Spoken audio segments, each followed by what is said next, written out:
Hi hello welcome to my channel. இன்றைக்கி ரவை அடை எப்படி பண்ணுறதுன்னு பார்க்கலாம். அதுக்கு தேவையான பொருளுங்க: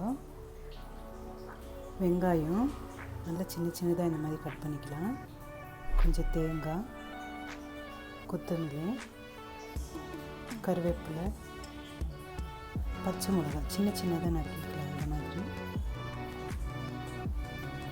ஒரு கப்பு தயிர், ரவை 1/4 kg எடுத்துக்கிறேன். இதில் தயிர் ஊற்றிக்கலாம்.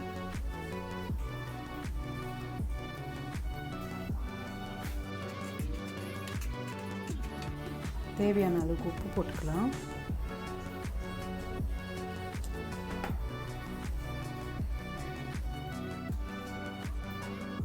தேங்காய் போட்டுக்கலாம். கருவேப்பிலை போட்டுக்கலாம். பொடிசாக கட் பண்ண பச்சை மிளகா போட்டுக்கலாம். கொத்தமல்லி தழை போட்டுக்கலாம். எல்லாம் சின்ன சின்னதாக கட் பண்ணிக்கலாம். பொடியாக நறுக்கின வெங்காயத்தை போட்டுக்கலாம். வெங்காயம் கொஞ்சம் நிறைய இருக்கட்டும், நல்லா டேஸ்ட்டாக இருக்கும். இது நல்லா மிக்ஸ் பண்ணி கொடுத்துக்கலாம்.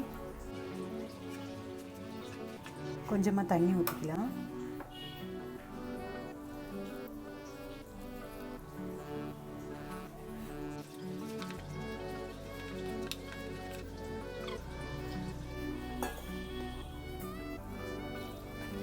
இந்த மாதிரி நல்லா கொஞ்சம் குழஞ்சி இருக்கணும். அந்த மாதிரி நல்லா மிக்ஸ் பண்ணிக்கலாம். இது ஒரு 20 minutes இல்லை ஒரு 1/2 hour நல்லா ஊறட்டும்.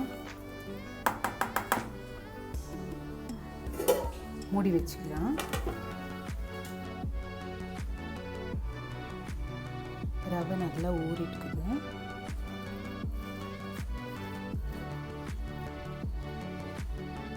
இந்த மாதிரி மாவு மாதிரி ஆயிடும். உப்பு காரெல்லாம் கரெக்டாக இருக்குது. இப்போ அடைச்சி விட்டுக்கலாம்.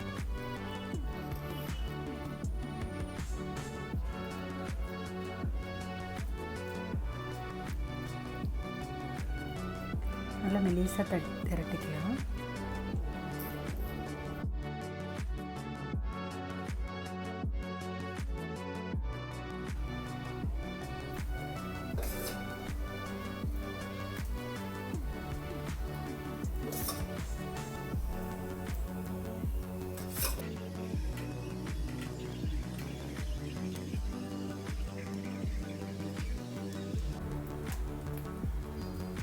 அடை நல்லா வாசனையாக நல்லாயிருக்கும்.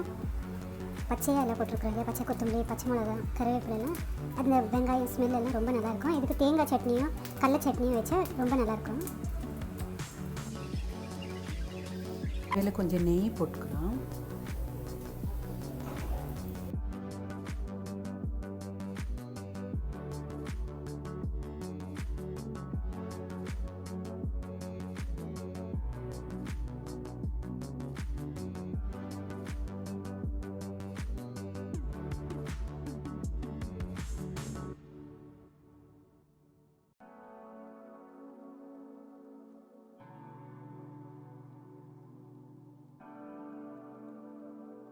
ரவை அடைக்கு ஒரு சட்னி பண்ணுறேன்.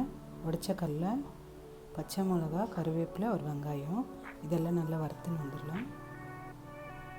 உடைச்ச கடல நல்லா வறுத்து போட்டுன்னுக்கிறேன். கொஞ்சம் கருவேப்பிலை போட்டுன்னுக்கிறேன். ஒரு வெங்காயம், 2 பச்சை மிளகா, ஒரு 4 பல்லு பூண்டு கொஞ்சம் வதக்கிக்கலாம். வதக்கிட்டு போட்டு அரைச்சிக்கலாம்.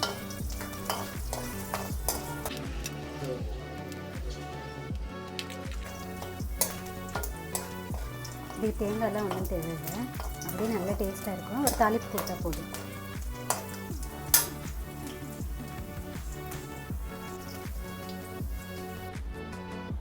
வதக்குனதெல்லாம் இதில் போட்டுட்ருக்குறேன்.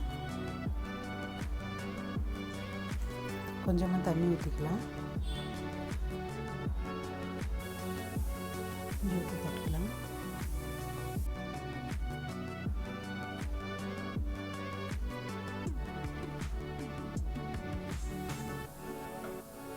நல்ல ருசியான ரவை அடை,